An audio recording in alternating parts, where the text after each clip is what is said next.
Hello, everybody, and welcome to Fortress Comic News, episode 336. I'm one of your hosts, Chris, alongside my co-host here, Mike. What's going on, Mike? What up? What up? Not a whole lot. Just chilling. Read some comics today. Read some books and comics. I picked up I don't know if I said this last episode. I picked up a H.P. Lovecraft anthology book for Halloween. I've got it's actually a hardbound with the gold trim on it. Oh, nice. Version of all of his works. I have not opened it. I bought that over a year ago. But yeah, I mean a lot of it's hard to read because of the way he writes. You get the gist of it. Once you get to the cosmic horror shit, you're like, okay, now I understand what's happening. Yeah, I'm told he's a tough read. Yeah, but I do enjoy the ideas of that him building the world of Cthulhu and all the other monsters, and just thinking about how he did that back in the day. He was insane. But also, there's a disclaimer in the front of the book about how blatantly racist he is. And, yes. Yeah, so sometimes you'll be reading and bam, something just hits you and you're like, wow, yeah, that's problematic. I'm glad they had this disclaimer in the front page. And then Cthulhu came out of the swamp. Yes. And he's only there because of the blacks. Whoa, what? Yeah. What just happened? Yeah, right. Yeah, there's he just blatantly starts calling out Native Americans, African Americans, yeah. I always used to tell people because it's funny to me that his stuff is used so often, especially in the world we're in today with how people are with that stuff. And rightfully so in a lot of cases. But just look up H.P. Lovecraft's cat. Oh yeah, the name. Yeah. The name of his cat is just right there. Boom. Yeah. It is interesting too because he has the ties to New England, and if you ever do I don't recommend it, the Witch Museum in Salem, Massachusetts,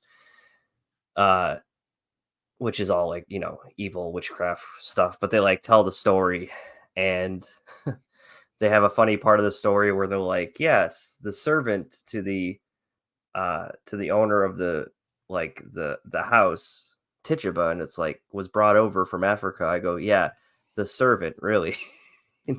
This person was a slave. The definitely paid maid. Yeah, the paid housekeeper. It's come on, guys, you need to start talking about what really happened.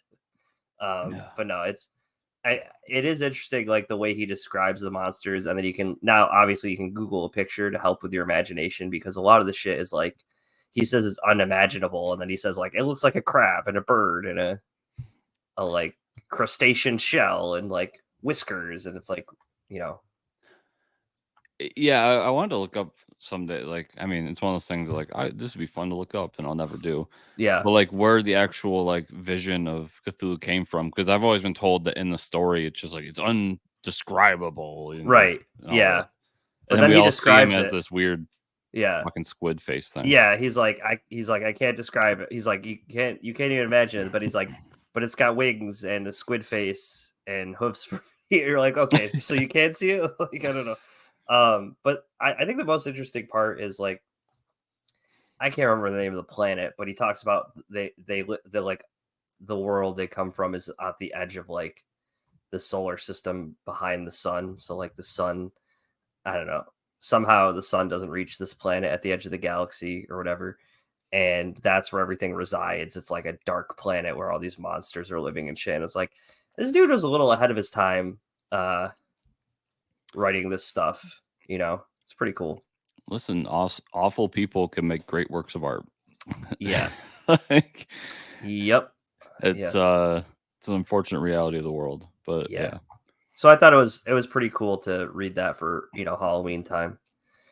I think it's interesting that you're reading a book, no pictures. Yeah, I do read a couple books in between my comics. I'm doing the talked about it before, the oh man, not the King Killer Chronicles. This one is the Stormlight Archives, which is the Brandon Sanderson series, Way of Kings, and I'm on the 4th book right now. But each book is 1,200 pages, so I'm slowly getting through. I go in between listening to the audiobook and reading because I can't sit down and read that many words, so that's how I felt works the best for me with novels, the audiobook plus reading it, I think is the best mix and match. Interesting. I've never gotten audiobooks. It is reading, by the way. I will fight anyone who thinks an audiobook is not reading because I'm not fighting that. I never got into it. No, I'm just saying anybody listening, but audio comic books, I think they tried those a few times. I don't think they work so well because I have one. I have a few actually because they used to come with the vinyl records. Mm-hmm. It's the only vinyl records I have because vinyl's trash. But it's the best way to listen to music, Chris. Shut up, Mike.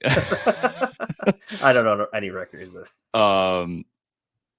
No, I own a few because they're cool collector's items, but yeah, that's it. And the only other vinyl I ever wanted to own, and I would still like to own it, but it's like you have to. I think the last I saw was going for $500, and I'm not paying that much. Was the Eagles players, mostly the offensive line, did a Christmas album years ago for the Eagles Autism Fund.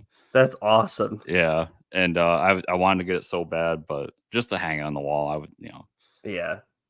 I've listened to the album on Spotify, and it's it's whatever. It's funny at times. Yeah, it's funny. Yeah, that's cool. Yeah, I did listen. You would probably like the Sandman series they did. Like DC Comics specifically did that for like Audible, and they actually had real actors voicing it. I remember we talked about that years ago. Yeah, that's more like an audio drama. Yeah, which is pretty. I cool. like audio dramas. Yeah. Yeah. Movies. You watched anything this week, Chris? Well, I mean, we're like 7 minutes in. We should probably mention we have an interview too. Oh, I'm sorry. Yes, we do have an interview, everybody. You might remember we talked about Bigfoot Knows Karate some time ago. We now have Casey Allen on the show today to talk about the new Kickstarter that's ongoing for Bigfoot Knows Karate. This would be the Hinagon one shot, and chapters 1 and 2 are out right now on Kickstarter. So we're going to talk about that in a little bit. Yeah. And if my voice is off or I cough or something, I'm recovering from COVID, everybody. So try my best here. Yeah. I'm hitting that mute button pretty good so far. So we'll see. I have a mask over my microphone. It's not cross-contaminate.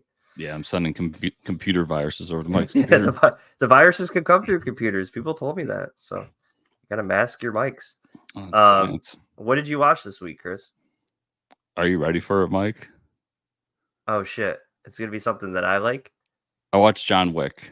I was going to say John Wick. Oh, man.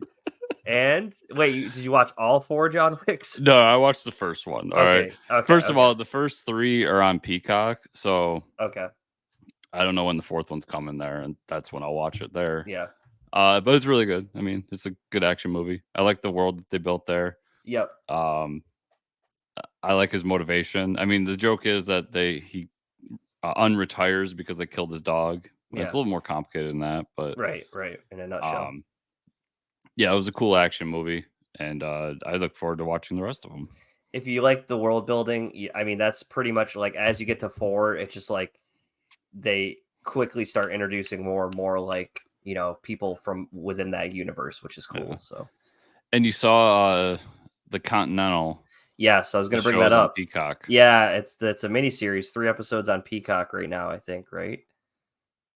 I'm going to have to check out Peacock to watch them. So, yeah, it's on there. Actually, Peacock's got some bangers coming for October. Oh yeah. Yeah, they're getting.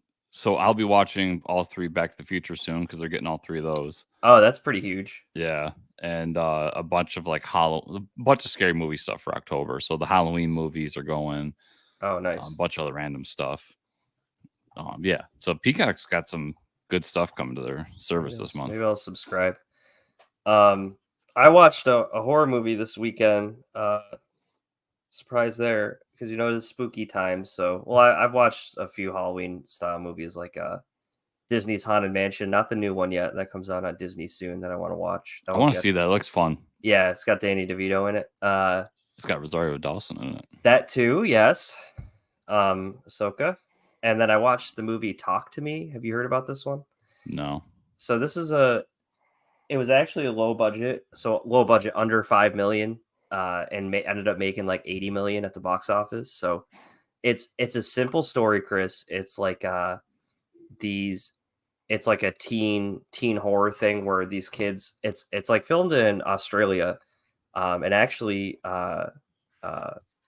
Eowyn from Lord of the Rings, the actress that plays her, is in the movie, which is pretty cool. And I think that's probably where some of the budget went, because she's a famous actress. I can't think of her name right now. But anyways, there's this hand. It's like a simple story. Like there's this hand that looks like this. It's like cut off at the forearm here, and they say that it's like the hand of a psychic or a medium or a devil worshiper that was cut off and preserved. So what they do is these kids have parties, and what you do is you grab the hand and you say, "Talk to me," and you see a ghost sitting there, like a spirit of somebody dead, and it's always like somebody different. And then what you do is you say, "I let you in," and the demon or ghost or whatever possesses them for a certain amount of time. But they have rules like, guys, we can only do this for 90 seconds, because if you go over 90 seconds, then they say the ghost stays in the person. So, it's like the kids are partying, but like when they come down from being possessed, it's almost like they got a high off a drug. And it's a lot more complicated than that. It deals with like grief, because like the main character had lost her mother. So like it's almost a story about like abusing drugs for grief, but then the drug is like this thing that is possessing people, and like the teens are messing around with it. Obviously it goes wrong. A couple people might have stayed in for more than 90 seconds. And it's really good. I mean, it's like psychological. There's some like there's like some really violent gore, like Evil Dead gore, because, and of course a couple kids get involved, and yeah, it's really good. It's really fucking creepy, because at times you like don't know who's who, kind of thing. But no, it was really well done, and I probably one of the scariest things I've seen all year. So just really unsettling, because when they're like, they tie him to the chair when they're possessed, so they're like speaking to everybody in the room and shit, and it's just like really creepy the way they like move their body. All the young actors in it just do a great job, because they have to act like they're possessed. And there's a really funny scene in the middle of it, like they're like, yeah, let's start it up, and they all start like using it, and it's like a montage scene of like, if you've seen like a teen party movie like Superbad or some shit, where there's like a montage of like everybody partying it up. That's what they do, but it's like them partying around the hand, and everybody's like getting a turn, like using the hand, and like it's yeah, it's really unsettling. So obviously we had to watch like a movie after that to kind of like wash my brain before I could go to sleep. So but I would recommend it for any horror enthusiasts out there. It's a pretty simple idea and executed very well. Like I said, really small budget. There's hardly any practical effects. It's just a lot of creepy shit going on. Interesting. Yeah. Yeah, I know much to add. I'm sorry. Yeah, I know you won't be watching it. But you can talk to me about Ahsoka this week, because I haven't watched that. Yeah. So, Mike, it happened. Oh, they brought Thrawn back? Thrawn and Ezra make their return. Okay. So, I guess for starts, it starts off when like they're inside the whale and they're going through hyperspace. Oh yeah, I forgot the hyperspace whales. Yeah, and Ahsoka's sitting there with the droid that she's with. And I don't know if I explained this earlier, but the droid she's with is actually a droid from the Jedi Temple who used to like train the younglings. Okay. And he would tell these stories to the kids and everything. And they have this back and forth. And Ahsoka's like, basically ends up telling Ahsoka this old story from when she was in the temple. And he starts off the story with "in a galaxy far, far away," or a long time ago. Yeah. So like that kind of hints that the whole opening scroll for the Star Wars franchise comes from these stories that they used to tell in the temple. Kind of a retcon there, but a fun one. They get to the other galaxy, and they kind of like shoot the other galaxy, and we get to where the Night Sister and the two not Sith characters are, and we get introduced to Thrawn. And Thrawn's there with his big starship, and he still has his whole ship full of TIE fighters and stormtroopers and everything. But the stormtroopers are all like haggard and fucked up, and obviously like they fixed their armor using what they had. Right. So like you'll see some of the armor will have like gold stripes in it when they like kind of hatched it back together. And then the guy who runs the whole, like, is the sergeant of the whole army, has this weird like faceplate that's different from the rest of them. It kind of looks like everybody's been comparing it to the Gladiator. Oh, okay. The guy puts the faceplate down and it's the face with the crying. Yeah. It's kind of like that, but it's gold. So like the stormtroopers are a little weird. And there's a whole theory that, because they're known as the night troopers, that's what they're called. And there's a whole theory there that they're actually all just possessed by the 3 night sisters that were there with Thrawn. Okay. And they're actually just like basically zombie troopers, which would be, if we go back to like earlier episodes when we had that Inquisitor who we found out was just like green mist. Yeah, right. That's same idea. Like that's what resurrects people, is that green mist. So they're thinking like, oh, that might be what's going on there. That might be stretching it. I don't know. It's a theory that's going on out there. But it was really cool.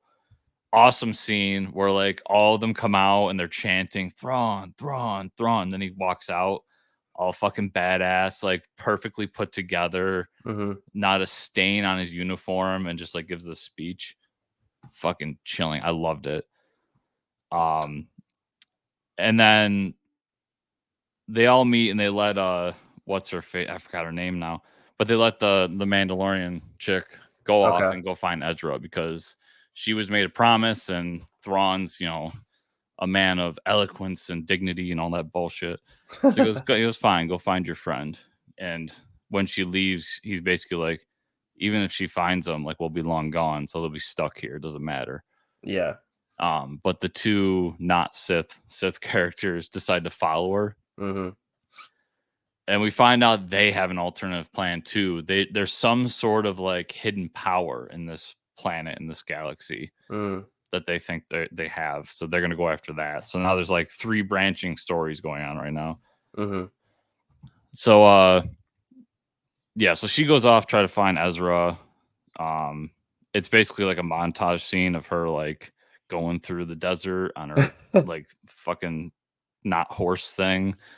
And then she finds these little aliens that she can barely talk to, and finds Ezra. And the joke is like, Ezra's been there for so long. He's got a beard. He's in all these like raggy clothes and everything. He looks like Moses. Basically. Yeah. So I'm sure you've seen those memes running around. Yeah, online. I have. Yeah, this is what Jesus is supposed to look like. Yeah. And so it was really great to see Ezra come back, them have an interaction, and like what was really cool was Ezra's all excited that he's, I get to go home and all this stuff, and she knows like maybe not. Like, but she won't say anything. So she goes, listen, like, I don't want to talk about any of that right now. Let me just be happy that I finally found you. And remembering like these 2 were like best friends. Sabine's the character, now that I remembered it.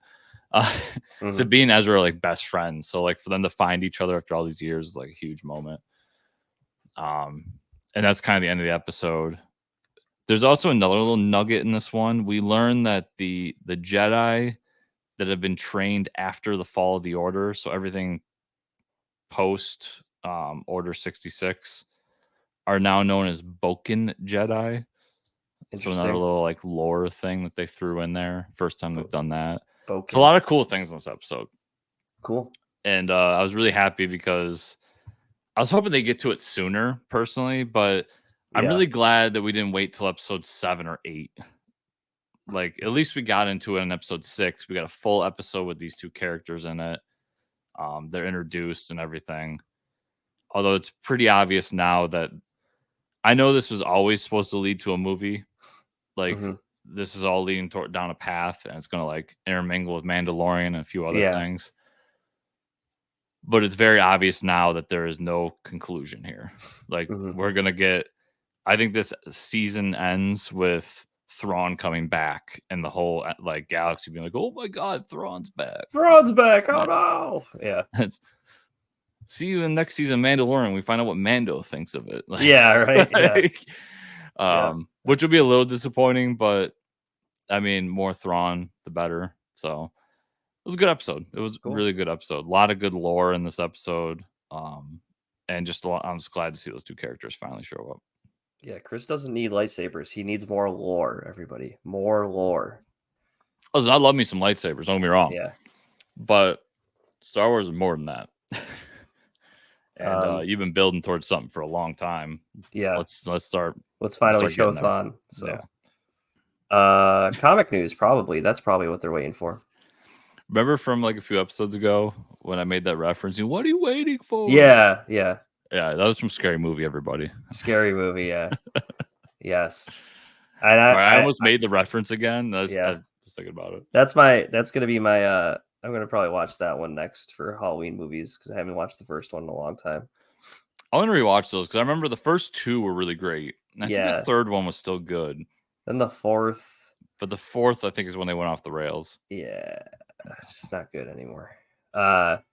Marvel made some announcements about what we'll be revealing at New York Comic Con in a few weeks. Holy shit, it's a few weeks for New York Comic Con. We got names for the series and creative teams, but titles, but little to no details, as they will be discussed more at the Marvel's Next Big Thing panel. They are as follows, Chris. Avengers Twilight by writer Chip Zdarsky and artist Daniel Acuna. So, all right. Acuna. Sorry, I didn't see the apostrophe on there. So, yes. I just got words on pretty much all of these, so we'll take them one on one. I'm always down for more Avengers. Yeah. And it's really nice to see that, as I knew, but I knew there was a lot of discourse about Chip going over to DC, and a lot of these creators like doing stuff at DC. Mm-hmm. But what we're seeing in the modern landscape is there's little to no exclusive contracts at the big two anymore. So for Chip to kind of be bouncing back and forth and doing something at Marvel again just makes me happy because it's my favorite writer working with my my favorite characters. As much as I love what he's doing Batman and over DC,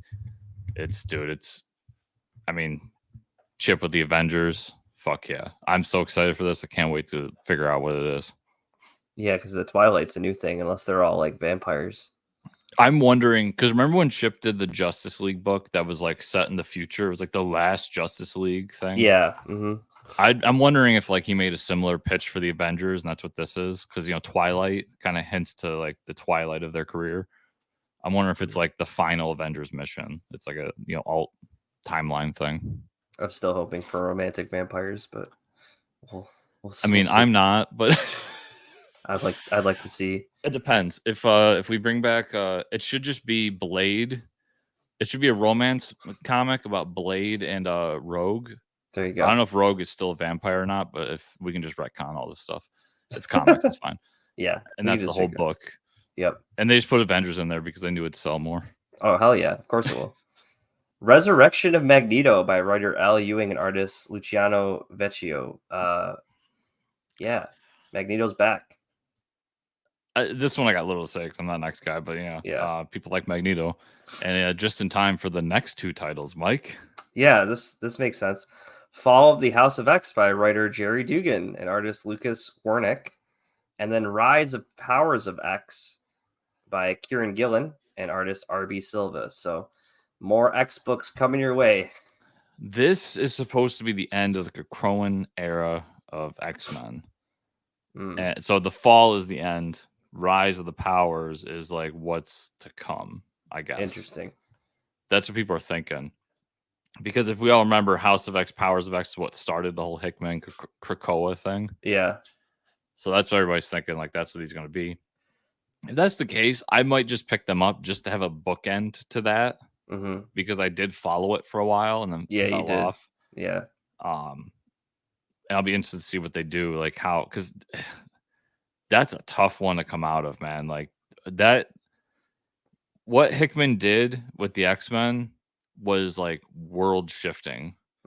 And there's if you put it in real world perspective, can you imagine if, I don't know, Germany had like all the cures to everything, but was like, we'll only give it to you if you do these things for us. Right. and then all of a sudden it went away, like, we'd all be fucking pissed at Germany. Oh, hell yeah, we would. You know? So, Yeah. like, I don't see things getting better for the mutants after all this if, all Yeah. that goes away. But Yeah, it's only gonna get worse. So it'll be interesting. And this one that we speculated, Chris was right, what Jonathan Hickman will be writing, Ultimate Spider-Man with Marco Cicchetto doing the art. So that's the graphic at the top though kind of looks like a spider dick almost. Yep, I didn't see Sorry. that until you said it. Sorry I had to ruin that, but everybody watching video, it just looks like a That's what I immediately thought, like, wow, it's very phallic with legs. All right. Yeah, I just blew Chris's mind, everybody. Sorry. But okay, Hickman's writing Spider-Man, and you called it. So what do you think?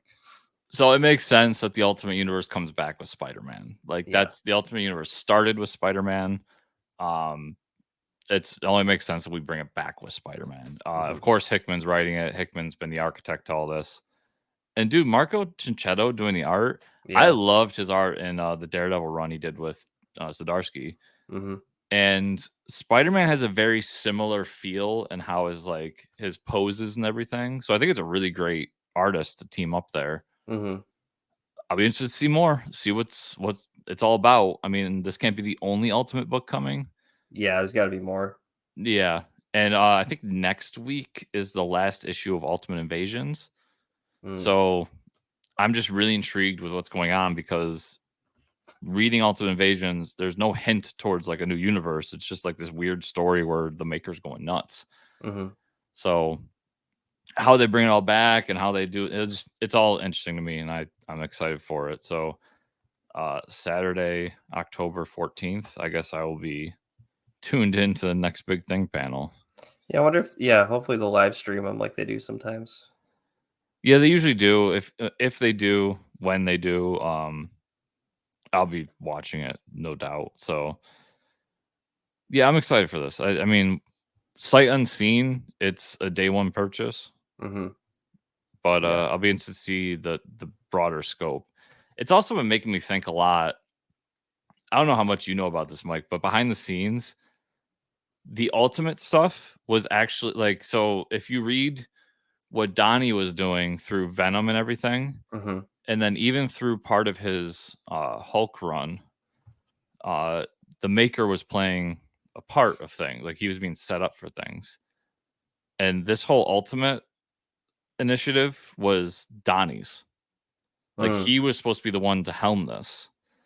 And then obviously he had the accident and things have gone the way they've gone. Interesting, yeah. There's an alternate universe where we got, instead of getting Jonathan Hickman's Ultimate Universe, we get Donnie Cates' Ultimate Universe. Yeah. Which I don't know which one I would prefer, but it's just an interesting thought experiment. We know Johnny Cates. We know Donnie Cates would get to the point a lot quicker. That's the one thing. But like Hickman's, it'll reveal itself after like 40 issues. Hickman's would be fun because there's definitely more of an overarching plan. Sure. Where I don't know how Donnie works on those. He's never had the chance to work in that big thing. True. Like, I think even, well, I mean, you could say Venom. When he did Venom, that did lead to something big. But that's true. He did a big arc there. Yeah. So we'll see. But yeah, it's just an interesting thought experiment that there was an alternate universe where Donnie was the one helming all this, and not Hickman. Right. Marvel's got some more stuff going on. They're reprinting, Chris, more classic ROM issues. Hell yeah, with the newest being titled ROM and the X-Men Marvel Tales #1. It'll collect tales from ROM 17, 18, 31, 32, showcasing ROM's first encounters with the X-Men and the Children of Adam. There we go, Chris. Oh yeah. Okay, give me all the ROM reprints, all of them. Yeah, this is awesome.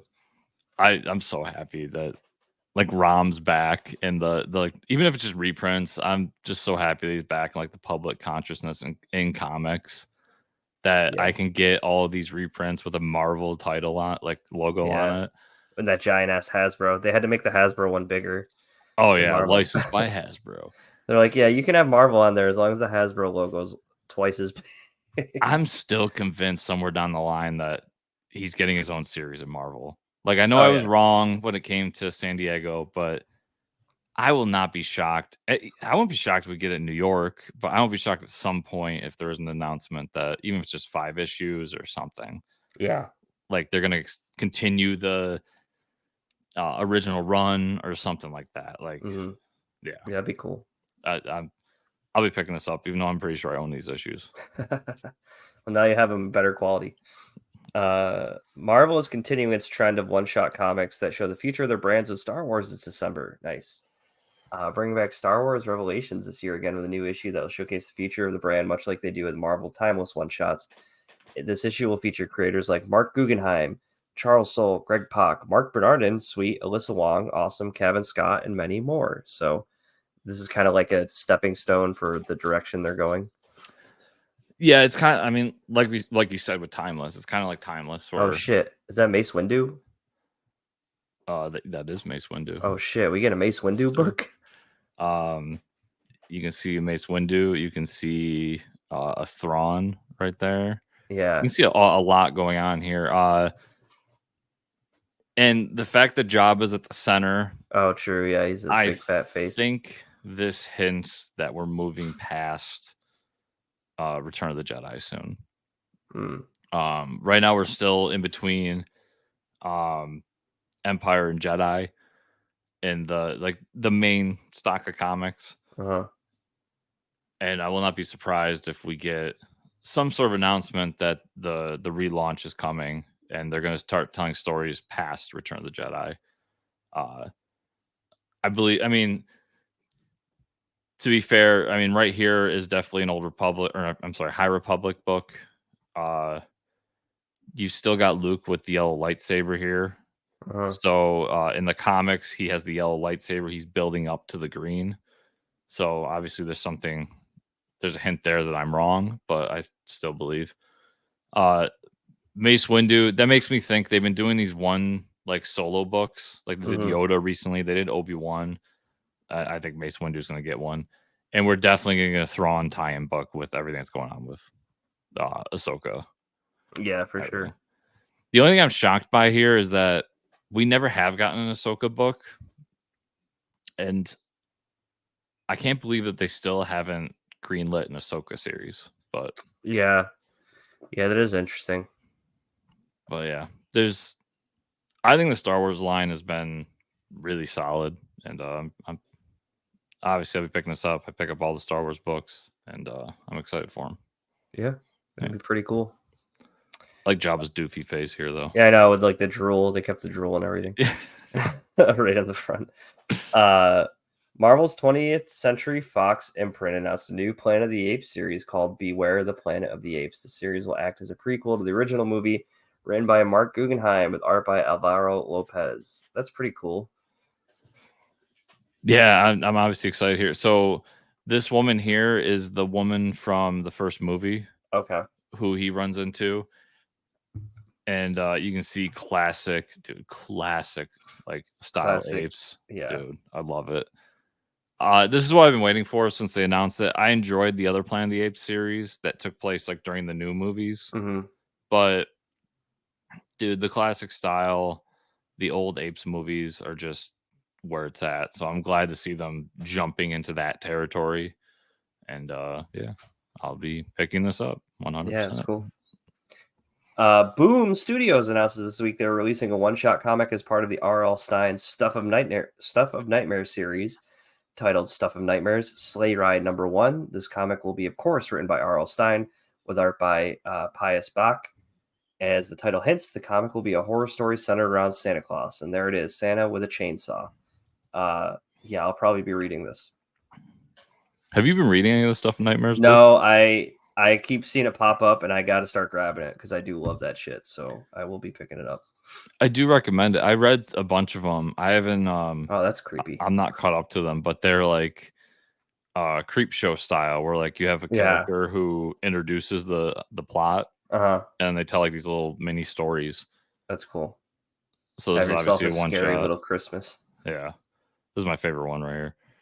What the hell? It's a Jai Lee cover. Yeah, that is actually that's probably one of the first Jai Lee covers I've enjoyed. What is is he riding a zombie Reindeer? What the? It's I don't know. It's This is for me. This is like what Jai Lee should be doing. Yeah, that's crazy. He's perfect for the style. But yeah, the Stuff Nightmare books are fun, and it's cool to see R.L. Stine doing something again. Yeah, that is pretty cool. Like, yeah, and comic books. So I'm excited. Well, we probably won't have to pick it up because Boom will probably send me a copy. But true. I'll be in. It'll be fun to read it. Thanks, Boom. Rick Remender, best known for his work at Marvel on characters like Captain America, and of course Frankencastle, as well as his creator-owned stuff like Deadly Class and Black Science. I've read all Black Science. Has announced this week that he declined exclusive contracts with Marvel and DC to instead sign a deal with Image Comics to continue work on creator-owned titles. There you go, folks. I think honestly, Remender's best stuff is probably his creator-owned. I mean, just reading Black Science. I know you've probably read his Captain America stuff. I know you love Frankencastle, but his Black Science series is really freaking good. His Captain America run is good. It's not the best, but I did enjoy it, and a lot of the stuff that Hive Mind did with their most recent run actually came from Remender's run with Dimension Z and all that. So I did like what they did there with Dimension Z and all that stuff. But Mike, I just have to. You're wrong about his best stuff being his independent stuff. Yeah, I know you love. And it's because of this dude right here, Frankencastle. It is pretty awesome. I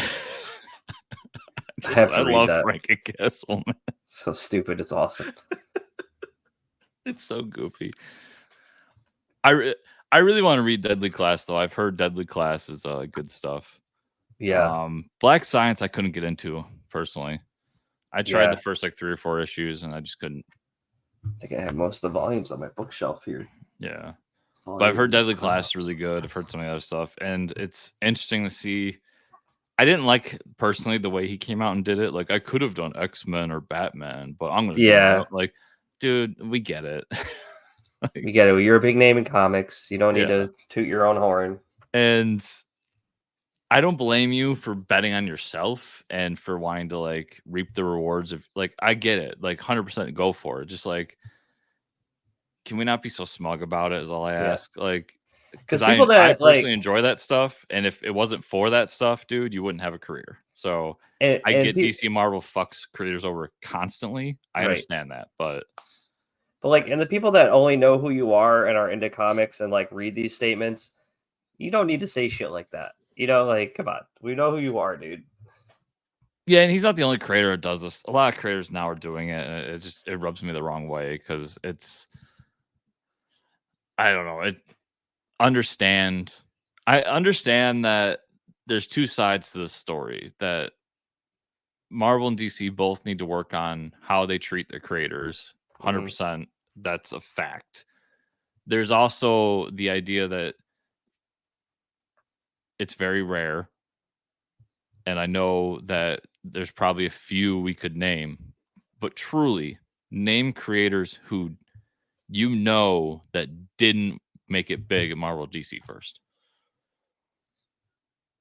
Yeah, I mean, besides the indie people. Yeah. Eastman and Laird. Yeah, right. And even they eventually went there because they loved it so much. Well, I guess Jim Lee, right, for Image Comics. Jim Lee went to Batman first. Yeah, he did go to Batman first. Yeah. All the Image guys worked at Marvel and DC first. Yeah. Like, I'm sure there's somebody out there, but they're the exception, not the rule. Yeah. Yeah, right. So just understand where your bread is buttered. And still fight for creator rights and everything. Just don't act so smug is all I ask. Yeah, don't be a smug bastard. But I'll be interested to see what he announces coming out of this. Yeah. Because I think he was working for like Hollywood or something. Yeah, doing like script writing or some shit. Yeah, that's what I thought he was doing. Of course, I've been mixing him up with Fraction a lot this week because I kept thinking that he was the writer for Sex Criminals. I'm like, no, that's Fraction. Yeah, you're right. Yep. All right, let's talk about what we read this week. Can I start with something real quick, Mike? Yeah. This came out this week. ROM number 1 facsimile edition. Oh shit! Yeah. And Mike. Well, yeah. There's also there's a foil. Oh man. All right, I'm gonna have to go to the comic shop and find one. Dude, I love when they do those because they did one for Hulk too. The first appearance of Wolverine, I think, the Hulk issue. So I'm a sucker because I ordered a facsimile edition. I was like, I gotta have one, Yeah. And then the owner brought in those two copies, right? Because I'm the only person who buys ROM stuff. Yeah. So I'm the only person with taste. Of course. And he's like, "Did you know there was a second cover?" And I was like, I go, "Oh, there was?" I said, "But it's not the Frank Miller cover, so what do I care?" And he goes, No. It's still the Frank Miller cover." And he pulls it out, and it's a shiny one. I was like, "Yeah, I'll buy it." It's not the Frank color. No, it is. It is the Frank Miller. That's awesome. Yeah. Now I want to go get one too because I don't. Yeah, I just wanted to share that before we went forward. Yeah, that makes me want it. I hope you read this week. Green Lantern War Journal #1. Oh fuck yeah, I did. Philip Kennedy Johnson and months on the art. I think this lived up to the hype for us. At least I would hope so. We got, yes, there it is. John Stewart, Green Lantern. He's home on Earth, living with his mother, who has some sort of dementia. And really sad that makes his sister reappear because we know that John doesn't need a ring. He can make constructs on his own. So he's like living with his mom, making his sister reappear every night. So can I just admit something here? Yeah. I have no clue why he doesn't need a ring. Me either, Chris. I'm just going with it. Yeah. I think it was some shit that happened. Yeah. Because there's in the beginning of the story, it shows him with the ring, but I think that was kind of a flashback thing. Yeah. And then it's yeah. And then he's like, "Oh, I don't need the ring anymore." I'm like, "All right, apparently that happened." I think it happened in one of the storylines before. He doesn't need it. I think there was like some other storyline that I had read where I don't know if the power just comes from within him or something. I don't know. I'm trying to figure out where like Nazi Green Lanterns came from too. Like apparently, yeah, they're like really strict about shit now. I don't know. But either way, one of the Nazi Green Lanterns tried to attack him in his home, and he like fucks him up, which is pretty awesome. Yeah. And then there's these like radiant dead, this like light from another like world is like poisoning people like zombies, and they're coming to Earth. That was pretty sick. Yeah, and I'm pretty sure that's Kyle or Guy Gardner at the end. Yeah. So it's like a multiverse zombie war book. I really enjoyed the first issue. I want to see where this is all going. It was a great issue. I mean, I don't understand a few things, but like, I'm probably gonna go to the shop this week and be like, "So why doesn't he need a ring?" And and then you'll find out. Yeah. I like that Guy Gardner shows up at the end and he has Kratos's swords as light constructs. That was fun. Yeah. Yep. It's a good book. And dude, the moment with dementia is not his wife, his mother. Yeah. Heartbreaking. Yeah, that was really tough to see. Man. Where he like constructs his sister for her to think that she's still alive, and he doesn't explain it to her. Like, yeah. I did. I know it's meant to be more serious, but it makes me laugh because I have a dark sense of humor. But when the alien comes, the Nazi Green Lantern comes and puts him in chains, and he's just like, "Dude, like I know you're not from around here, but you really shouldn't be putting a black man in chains." Yeah, yeah, that made me giggle a little bit. I was like, that was a John Stewart line for sure. Yeah, that's one of the reasons I love John. So it's good to have a John Stewart book that was good again. So yep. World's Finest 19. This is the Mark Waid, Travis Moore. This is the end of the latest storyline that had like the Kryptonian where the Batman got trapped in the Phantom Projector. He gets out. They defeat the villain with their teamwork, obviously, because it's World's Finest. But then we find out there was somebody when Alfred was trapped in the Phantom Zone. There was some evil guy there building this like orb to get out of the Phantom Zone, which is going to be continued in Action Comics. So I don't really care about that because next month they tease, next month, Batman and Superman are going to journey into the world of Kingdom Come.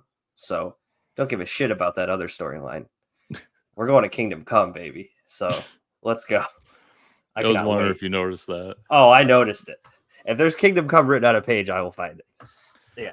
I'm pretty excited for that. This series has been great. We're almost 20 issues into this. I hope Mark Waid, maybe he'll wrap it up with this Kingdom Come story, but he's been doing a great job.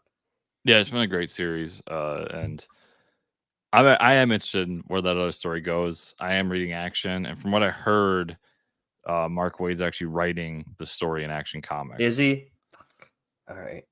So I don't know if you know, but recently Action's been kind of an anthology book where like Okay. there's 3 stories going on simultaneously. Mm-hmm. One by Philip Kennedy Johnson, who's the lead writer, and then 2 by whoever. So like in the past, it had been Power Girl story in the back. They did a Superman story right after Death of Superman with Dan Jurgens for a little bit. Then they did a Steel. So there's always like 2 other stories in there with it. Okay. And I think one of the backup stories is going to be Mark Waid doing this. Mm. So at least that's the rumor that's going around. Interesting. Yeah. So I'll be excited to see that. Kingdom Come stuff, I'll wait and see. I'm not as big of a fanboy of Kingdom Come as you are. I do love that book, but whenever they go back, it's, I don't know, but it's Mark Waid doing it, so we'll see. He did a really good job with the reveal earlier in the series, so that's why I'm hyped for it. Yeah, like I'm tepidly excited for it. Like I'm like, okay, this is cool. I want to see like Mark coming back to this thing he did a long time ago. Yeah. I'll be interested to see how he takes it, but I'm more on the metal side than you are. I knew you'd be stoked when I read that. Oh hell though. yeah! I was dude. like, oh shit, Mike's like shitting his pants right now. I know. Batman Superman book, and then they go back to Kingdom Come. What more could I want? Yeah. Unless crime syndicates involved, then holy shit, Yeah.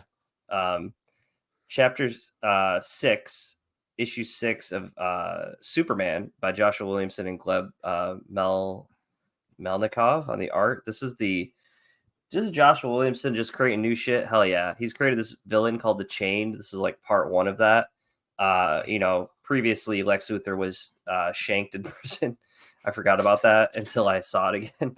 It's like, yeah, he got shanked, dude. He's like in the hospital. So while he's there, Superman has to go get help from the Supercorp.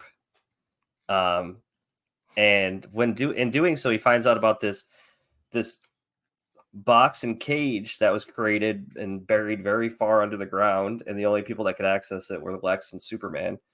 And Superman thinks, oh, if there's somebody in there, I should just break him out. Like, come on, Boy Scout, really? Like, what? There was like no hesitation on his part at all. Yeah, but I agree with the sentiment of just because Luthor says he's guilty doesn't mean he's guilty. Yeah, I agree. Prove him guilty, but yeah, I do think like in the back of my head, I'd be like, but why would Luthor do it? Should I wait for Luthor to be like not so shanked to like maybe ask him what's up? Go at least fly to him at super speed to see what's up. Yeah, that was a little weird. And the dude is really creepy looking. He's got these chains all over him. He's got these weird, I don't know, like maybe psychokinetic powers. And then he gets released, and Lex Luthor wakes up, and he's like, "What have you done?" And yeah, it looks like this. And he like traps Superman in that cage. So Superman's trapped. This new villain who seems pretty interesting is out and about. And he seems to be, his powers were given to him by Luthor, so he obviously holds some grudge against Luthor. So we'll see what that's all about. Yeah, if you want an idea of what this character looks like, think Tim Burton with a bunch of chains coming off. Yeah, true. I was going to say Sandman, but yeah, you're right. I did not get to the Guardians of the Galaxy issue this week. I don't know if you read that.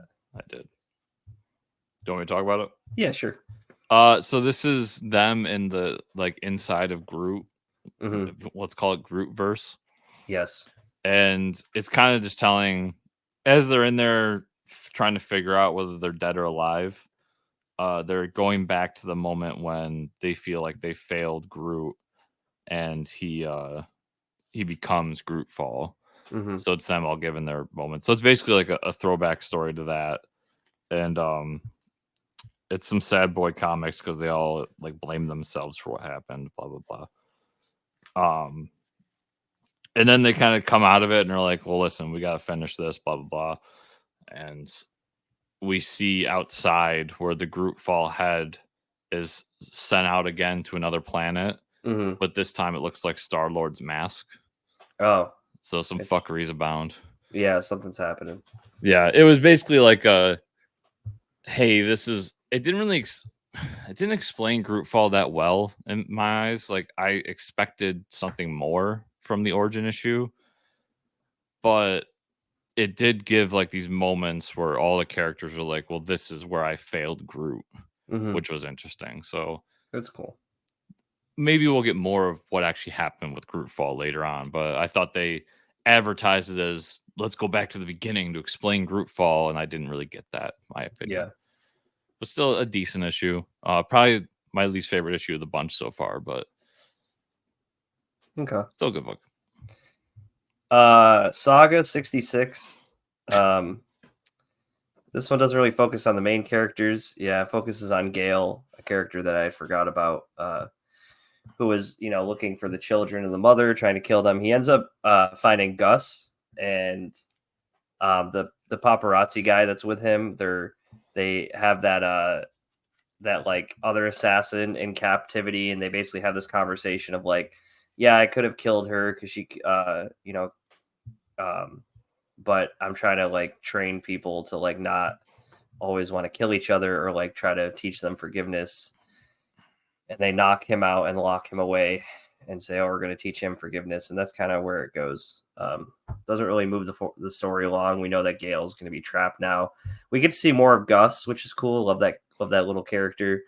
But a lot of I mean, it was a good issue, but I'd still like to see the story get moved along. Listen, I'll never argue with more Gus. Yeah, but the fact that Gus was in this issue really saved it. If there was no Gus, I'd be sad.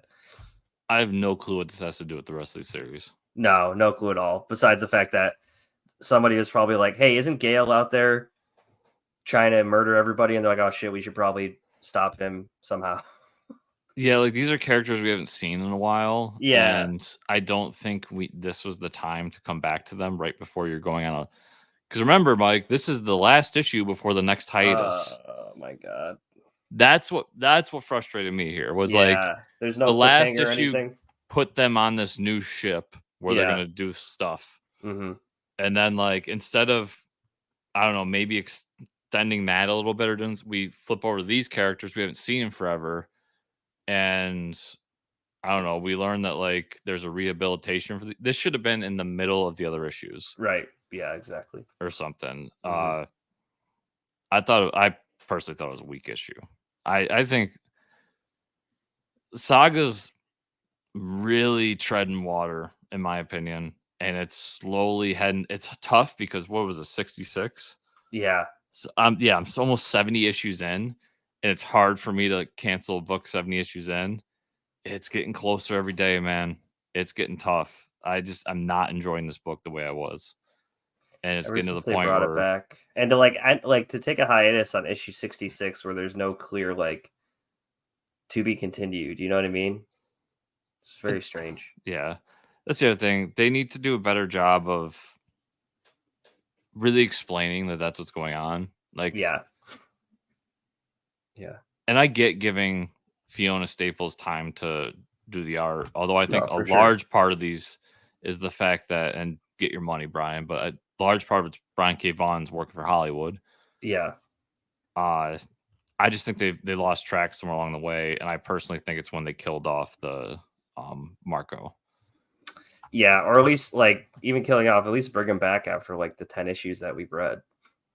Yeah, or don't tease me for these issues. Be like, we can bring them back, and then like don't do it. Like, no, that's messed up. It's like it's going in all these different directions. So we'll see. I think the book is scheduled to come back in February. Okay. So probably April. Yeah. All I'll say now is it used to be the first book off the pile to get read, and now it's one of the last. Yep, I agree with that. And that's pretty much all I had this week. You didn't read the final issue of Queen of Swords? No, I did not yet. I have that in the Guardians of the Galaxy I haven't gotten to yet. Well, Queen of Swords number 3 was really good. It was? Okay. Yeah, it's the conclusion of the whole story. I don't want to spoil too much, but there's a lot of sorcery, a lot of sword action, and as you would expect, it leads to a moment where they're gonna go back into the regular barbaric book, which I think is coming out in a few months here. So I'm Okay. excited to get that back. I was glad I liked this book. That was good. Not as good as the regular barbaric book, but the fact that they made it 3 issues, like in and out, Mm-hmm. was perfect. Don't Yeah. overstay it. Don't overdo it. Yeah, that's the best way to do it. Yeah. So a few quick ones. Frank Miller's Ronin Book 2, number 4, written and drawn by Frank Miller. Nice. Good issue. I love Ronin. If you've never read the original Ronin series, it's a must read, in my opinion. And this sets up that original Ronin character. It's weird Frank Miller shit, man. But the cyborgs that were taking over the world that he defeated in the first one came Mm-hmm. back, and now they're making human cyborg babies with him. So Okay. there's some weird hey, we're taking your seed out of you moments. Oh boy. But yeah, good stuff. Batman the White Knight presents Generation Joker number 5. I think I have 6, so we're almost done with this one. This has Neo Joker capturing the kids and taking them to the amusement park where she is. So Neo Joker, if you remember, was the second Harley Quinn, Okay. and that's the Harley Quinn that ends up marrying Poison Ivy. Mm. While the first Harley Quinn is with Batman, kind of. Mm-hmm. And she takes us to the amusement park where her and Joker had their stuff going on. Yeah. And that's where her and Ivy have been living. And she uncovers Jack Napier's greatest sin, and he keeps trying to hide it from the kids. And the kids are finally like, "Listen, we know you did a bunch of screw up things as Joker, but we still love you anyways." And he just breaks down and is like, "Yeah, that's the problem. Is this wasn't Joker, this was Jack." And it comes out, and it's this robot thing, and it was his first attempt to basically become immortal through what is now, which is Mm-hmm. AI, and create a cyborg body. But his test subject was Harvey Dent. Oh boy. So it shows a fucked up Harvey Dent inside this thing, and he's tortured inside this. Yeah, so it's really messed up, but been a pretty good series actually so far. It was really cool. We got to see Victor Freeze come back in this one. He hasn't been in any of them for a while. Harvey Dent, we haven't seen since the first volume. Yeah, Yeah, for a while. a lot of cool stuff. So I'm interested to see where White Knight goes moving forward. I read so much shit, Mike. Good. I've been in bed sick. So Scrapper issue 3 came out. This book, but I also read Scrapper issue 2 because I forgot to pick it up when it came out. And yeah, this is a really good, fun book about a dog who has been experimented on, has this weird device that gives him powers. This is the book written by Cliff Bleszinski. Anybody that's in the video games knows that name. Mm-hmm. And I'm reading more about him because he has an autobiography out and everything, and he's been doing a lot of stuff. Apparently, this is a thing he's been working on for a long time, and he's got he wanted to start it as a comic, Mm-hmm. but there's ideas to eventually make a small indie game with it and all That's that. cool. So now knowing that, reading the book, you can see where he's laying groundwork for gameplay mechanics and everything. That's It's cool. kind of fun to look at. But I like the stories telling about this big corporation. They experiment on these animals. We learn more about them. They experiment on raccoons first, and they wiped out the raccoon population. Oh no. And then they experiment on cats, and they wiped out the cat population. Come And now they're on. experimenting on dogs. Oh So no. you can see where that's heading. Those assholes. Yeah, but a good book. I would recommend it to people. It's fun. It's quick, easy read. Conan the Barbarian number 3. So Mike, this uses a fun D&D mechanic in it that I It does? enjoyed. We go into this tower with no windows. Oh boy. But it's structurally designed so that the light can go in and you can see everywhere in it. And I found that fun because in one of my recent D&D campaigns, we entered a cave like this. Yeah. Yep. And Conan finds his countrymen in there and saves them. And then we find out where these like zombie things are coming from, and you guessed it, Mike, it's from a necromancer. Oh, nice.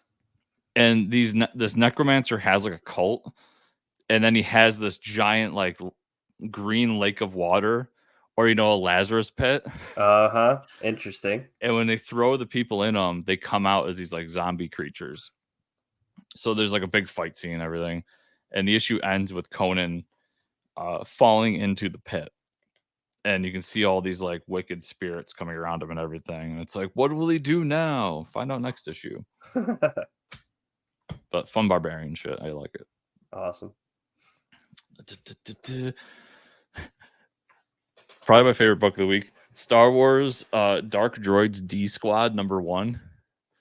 This is a side book to the Dark Droids series, and it's about a group of droids. So it takes place right after issue 2, where if you remember from that issue, C-3PO is taken over by that AI thing, and he kicks R2-D2 out of the ship through one of the doors. Yep.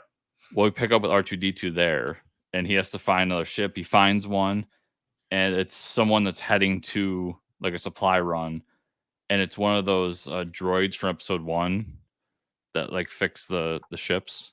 Oh, okay. Yeah. So he ends up teaming up with him, and guess who they run into, Mike? Who? Chopper. Oh, wow. That's hilarious.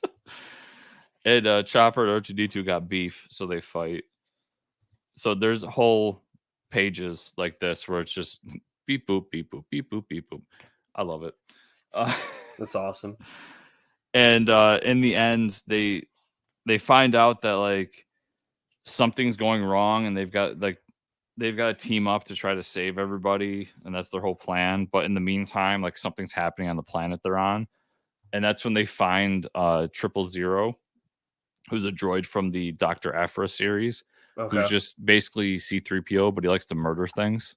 And he's going crazy in the town square, and that's where it ends.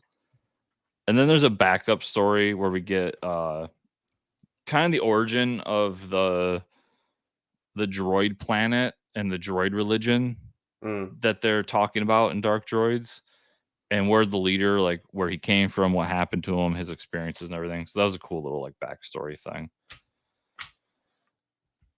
Captain America #1. Nice. There it is. Captain America's landlord now. That happened. Oh, yeah? Fun first issue, but it was like a one-shot kind of story that was setting up a bunch of stuff. Yeah, Cap buys the building he's in, so he's now a landlord. And it shows how he's a nice guy because he hires some dude and gives him a place to live inside of. He like keeps track of it. But it's almost like a day in the life story, because at one point, like the Fantastic Four need his help in the negative zone, so he goes up and fights in the negative zone with them. That's cool. Comes back, and then we also get kind of these flashbacks to the like the late 30s, after his mom dies, and he's on the streets and he's trying to figure things out. And I don't think this is a retcon, but I don't think that's stuff they've done in the past, but it shows that he like runs into these different rallies and movements. Anyone that's like knows history of that time, there were like these rallies and movements inside the States that were like pro Nazi Germany. Yeah. And he runs into one of these where it's them saying like, we've got to support Hitler and all this stuff, and how he reacts to that. And then another side story that I'm pretty sure is going to be like tied in, become the main story, is like this guy, this billionaire dude, goes to the rainforest to find the Fountain of Youth. And he finds it, but there's a dark twist, Mike. Oh, yeah? There's some sort of demon thing that takes him over, and he gets what he wants. He gets to be young again, but he has a more sinister plan that the demon's going to make him do. So I'm sure that's going to be like the main villain of this first arc. And I'm interested to see how it all ties into these rallies that they're talking about in the 30s. So like here's at the end where they show like the rally and him walking up to it. Yeah. Not a bad first issue, but it was just a lot. It was a big issue. It was a lot of setup, a lot of like, let's put these pieces in place to move forward with. So it's interesting. Cool. Book I'm still mad you're not reading. Big Game #3. Oh yeah. I have, it's on my list to catch up with, but I haven't gotten to it. So let's see. They nuke Buck or Huck. Huck. They nuke Huck. Okay. Who's trying to save a baby polar bear. They find Superior. I've never read Superior, but I didn't realize Superior was like Shazam kind of thing. Yeah, with a kid in a wheelchair. Yep. Yeah, so they find the kid in the wheelchair who tells them like I no longer have the power because I wanted my soul back. Yeah. And the villains were like, well, he can't turn anymore, so is he an issue? And the one guy's like, well, better not risk it. So they kill this kid in the wheelchair. Oh man. And then we meet up with Kick-Ass, who we find out is moved by a speech by Joe Biden to help out.